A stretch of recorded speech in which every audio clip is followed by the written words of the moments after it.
Bom dia, meus amados, graça e paz a todos. Espero que todos tenham desfrutado bem o domingo, que tenham todos aproveitado o dia do Senhor para cultuá-lo, para louvá-lo. E espero que agora, nessa manhã, você também possa estar feliz por poder ser grato a Deus por tudo aquilo que Ele proporcionou na semana passada e já agradecer a Deus por tudo aquilo que Ele vai proporcionar na sua vida nesta semana e nesse dia hoje. Então, vamos dar início, já são 6h01 ao nosso devocional. Vamos então falar com Deus, vamos agradecer a Deus pelo nosso dia. Senhor, nosso Deus, Pai querido, Pai amado, obrigado, Pai, porque o Senhor tem demonstrado a Tua graça, Senhor Deus, todos os dias. A cada manhã, Senhor Deus, a Tua misericórdia sendo renovada, a Tua benignidade, Senhor Deus, nos acompanhando juntamente com a Tua misericórdia. Queremos, Senhor Deus, nessa manhã, sermos gratos a Ti, por essa semana, por tudo aquilo que o Senhor já vai nos proporcionar, por tudo aquilo que o Senhor já tem reservado para nós. Com essa confiança, Senhor Deus, das Tuas bênçãos, também possamos confiar que se forem semanas difíceis, de lutas, podemos confiar em Ti, que o Senhor tem o mesmo controle de tudo. Obrigado também, Senhor Deus, pela Tua palavra. Obrigado, Pai, porque podemos de manhã cedo ouvir a Tua voz através da Tua palavra. Nos abençoa, Senhor Deus, derramando a Tua graça sem medida sobre nós. Em nome de Jesus. Amém e amém. Muito bem, meus amados, hoje 3 de agosto e o nosso texto está em 2 Timóteo, capítulo 3, a partir do versículo 14. Nós estaremos meditando até o capítulo 4, do versículo 5. 2 Timóteo, capítulo 3, do versículo 14, diz o seguinte: Tu, porém, permanece naquilo que aprendestes e de que foste inteirado, sabendo de quem o aprendeste, e que desde a infância sabe as sagradas letras, que podem tornar-te sábio para a salvação pela fé em Cristo Jesus. Toda a Escritura é inspirada por Deus e útil para o ensino, para a repreensão, para a correção e para a educação na justiça, a fim de que o homem de Deus seja perfeito e perfeitamente habilitado para toda boa obra. Conjuro-te perante Deus e Cristo Jesus, que há de julgar vivos e mortos pela manifestação do seu reino. Prega a palavra, insta, quer seja oportuno, quer não, corrige, repreende, exorta com toda longanimidade e doutrina. Pois haverá tempo em que não suportarão a sã doutrina, pelo contrário, cercar-se-ão de mestres segundo as suas próprias cobiças, como que sentindo coceira nos ouvidos, e recusarão a dar ouvidos à verdade, entregando-se a fábulas. Tu, porém, sê sóbrio em todas as coisas, suporta as aflições, faz o trabalho de um evangelista, cumpre cabalmente o seu ministério. Então, hoje, 3 de agosto de 2020, mais um mês que está iniciando. O nosso versículo-chave é a parte A do versículo 5 de 2 Timóteo, capítulo 4, que diz: Tu, porém, sê sóbrio em todas as coisas, suporta as aflições. O tema do nosso devocional é Tu, porém, e diz assim o nosso autor: Em toda carta, Paulo advertiu ao jovem Timóteo com respeito ao modo como ele deveria proceder. Sua ênfase focava a necessidade de ele não se envergonhar do Evangelho e manter-se fiel à doutrina. Ele deveria ser sempre sóbrio, isto é, livre de qualquer forma de embriaguez mental e espiritual. Precisava estar bem equilibrado, autocontrolado, com lucidez moral e vigilante. Enquanto as pessoas se enchem com heresias e novidades destoantes da Bíblia, a exemplo de Timóteo, nós devemos nos portar com calma e sensatez.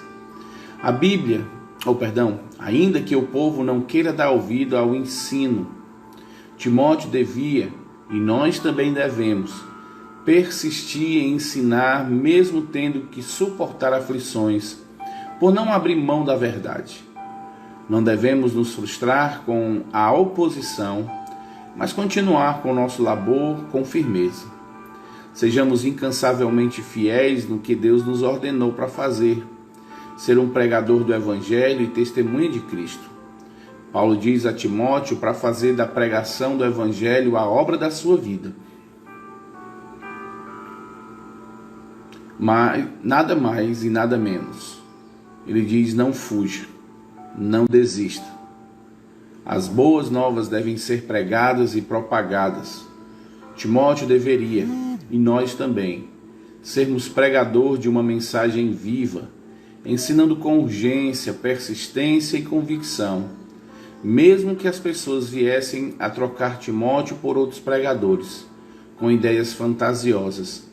Ele não deveria esmorecer, mas cumprir o ministério de modo a desenvolver todo o seu potencial. Idêntica tarefa cabe a cada um de nós. Então devemos desenvolver todo o nosso potencial em prol da fé cristã.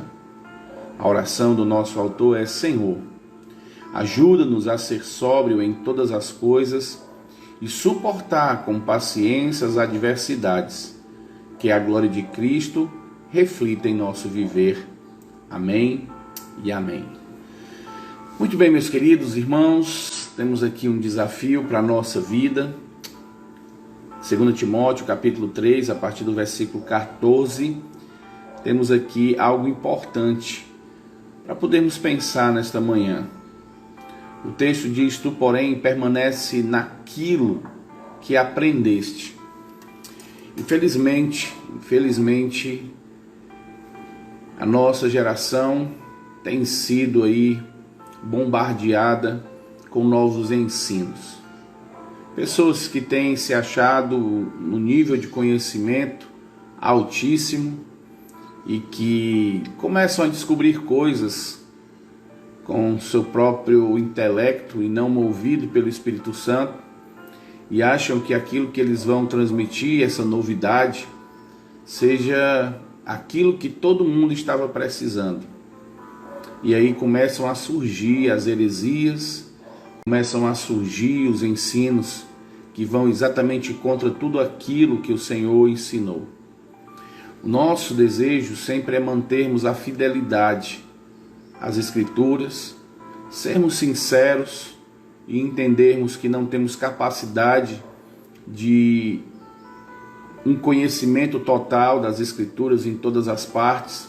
Pedro fala isso, que tem algumas partes das Escrituras que são de difícil elucidação, de difícil compreensão, como alguns textos de Apocalipse, mas que isso não deixa que a Escritura seja imperfeita, ou que contenha erros, ou que não seja a verdade, ou que não sirva para conduzir a nossa vida.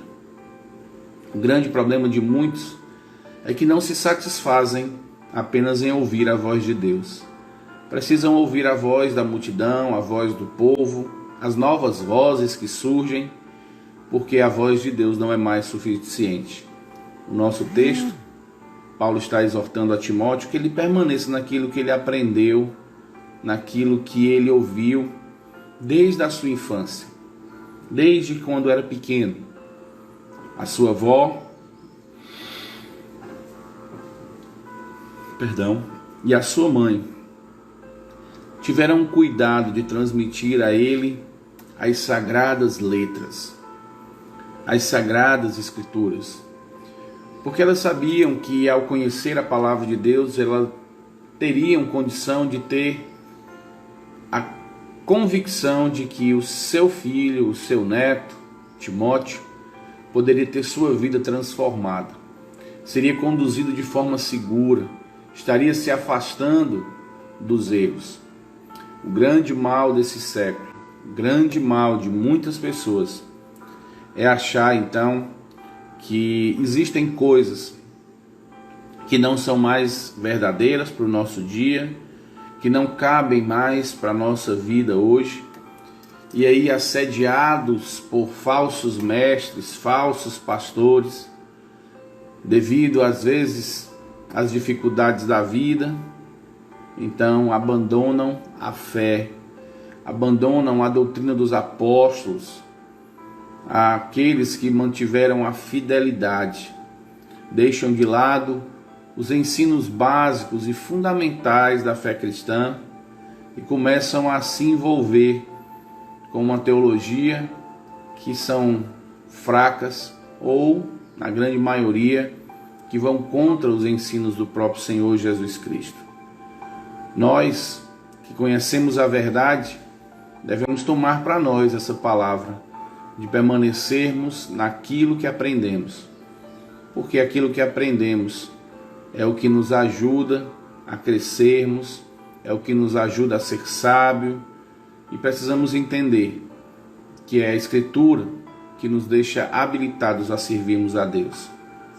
Diante dessas verdades, precisamos entender a maior verdade.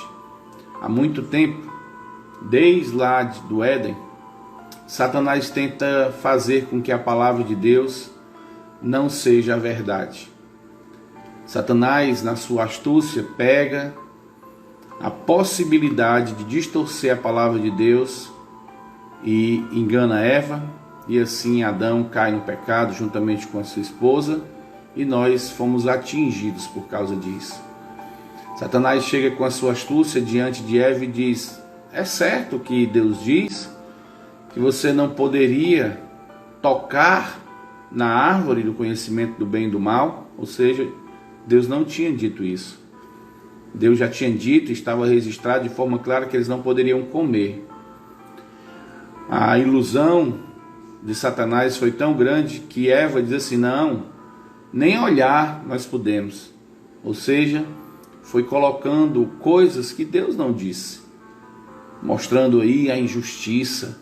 Um Deus que não deixa ninguém tocar numa árvore, um Deus que não deixa ninguém olhar para uma árvore. Que Deus cruel é esse? E aí, por dar ouvido a um pequeno erro, uma pequena distorção, Eva então come da árvore do conhecimento do bem e do mal, e assim o pecado atinge toda a humanidade.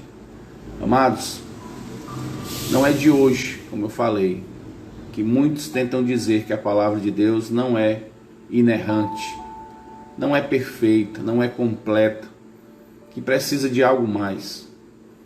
Mas segundo a palavra de Deus, toda a Escritura, de capa a capa, ela foi inspirada sim por Deus, e ela tem utilidade para a nossa vida. Ela nos exorta, ela nos ensina, ela nos repreende, ela nos educa, ela muda a nossa vida.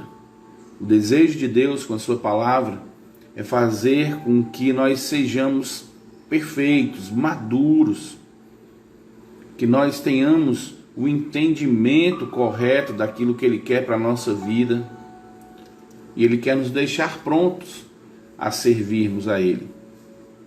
Então, amados, diante dessa verdade, como o nosso devocional começa, tu, porém, permaneça fiel à palavra de Deus. Diante dos encantos dos falsos profetas, diante dos encantos daqueles que começam a dizer: não foi isso que Deus diz, não é bem assim que Deus diz, não, o que Deus está dizendo aqui não é isso, o que Deus está dizendo aqui é isso, isso e isso, e agem semelhantes a Satanás lá no Éden, dizendo: é certo que Deus disse que você não poderia tocar na árvore, e Deus não tinha dito isso. E Eva então diz: não, ele disse que eu não podia nem olhar eu posso. E isso não foi dito por Deus. Então que nós não achemos que Deus esqueceu de dizer algo, ou que o que ele disse não é completo, ou que o que ele disse não é verdade. As Escrituras são inerrantes, elas não têm erro. A doutrina está completamente unificada, ligada, perfeita. A palavra de Deus, ela vem com toda exatidão. Durante todos esses anos, Deus toma para si o cuidado de preservar a sua palavra. O nosso Deus não é um Deus que mente, não é um Deus que diz hoje uma coisa e amanhã diz outra. Ele permanece imutável, não há variação nem sombra de dúvida nele. Então jamais Deus estaria permitindo que se trocassem ou que se dissessem aquilo que ele não diz. Então nós não precisamos ter medo. Busque sempre ouvir mensagens de homens que dizem com tremor e temor, que ensinam com tremor e temor a palavra de Deus, que ensinam convictos de que aquilo que está sendo dito é a verdade, porque creem na inerrância das Escrituras. Então não caiam nisso. Tu, porém, permanece firme naquilo que aprendeste. Não precisa mudar, não precisa inventar, precisamos permanecer firmes. É esse o nosso papel, como ouvintes da palavra de Deus, como aqueles que realmente desejam ouvir Deus falando conosco. Então, meus amados, diante destas verdades, desafio a você nesta manhã a começar a pensar como eu devo transmitir essa verdade. Como assim fizeram a sua avó para Timóteo, desde cedo ensinando as Sagradas Escrituras. Que você possa ter esse zelo de dizer sempre a verdade das Escrituras, desde cedo aos seus filhos, que você possa manter a mesma segurança durante o passar dos anos, e que essa geração possa ouvir de você a verdade, que você seja aquele portador convicto de que o que você está dizendo é verdadeiramente a palavra de Deus, e que saia sempre da sua boca somente as Escrituras, somente a palavra de Deus, que sua vida seja conduzida por ela, que os seus atos sejam demonstrados por aquilo que você ouve das Escrituras. Então, diante de tudo isso, mantenha-se firme na palavra de Deus. Não tenha medo se o mundo começar a trazer novidades, não se impressione. Mantenha-se firme naquilo que aprendeu, mantenha-se firme na doutrina dos apóstolos, e eu garanto a você que você estará seguro, trilhando os seus caminhos dentro da vontade de Deus e sendo equipado para Ele, para servir. Vamos então orar, vamos agradecer a Deus por esse dia. Senhor Deus, Pai querido, obrigado, Pai, pela Tua palavra, que nos dá a convicção de que estamos seguros ao meditarmos na Tua palavra, que podemos permanecer firmes, agarrados a ela, segurando em nosso coração aquilo que a Tua palavra diz. Nos livra, Senhor Deus, de buscarmos para nós, mestres segundo as nossas próprias paixões, que venha nos dizer somente aquilo que nos agrada, que venha fazer com que tenhamos prazer em ouvir aquilo que o Senhor não diz, mas que o nosso coração seja um coração humilde, disposto a ser trabalhado por Ti, disposto a ter a nossa vida transformada, para estarmos sempre prontos a Te servir. Derrama a Tua graça, Senhor Deus, na nossa vida, nos dá um coração obediente à Tua palavra, à Tua ordem, nos dá, Senhor Deus, sempre a inclinação para ouvirmos a verdade e a condição de rejeitarmos a mentira, o engano e a falsidade. Obrigado, Senhor Deus, pelo dia de hoje. Que o Senhor nos abençoe, Senhor Deus, nos guarde, nos livre, nos proteja de tudo quanto é mal. Em nome e por amor de Cristo Jesus. Amém, aleluia e amém. Então, meus amados, quero agradecer a todos pela presença aqui nesse momento. Eu quero dar um alô aí para a irmã Fernanda, para a irmã Cláudia, para o irmão Vitor, também para a irmã Nadiana. Deus então possa estar abençoando ricamente a sua vida, a sua semana, e todos os dias estaremos juntos aqui às 6 horas da manhã, se Deus assim permitir. Um forte abraço no coração de todos e até amanhã, se Deus quiser.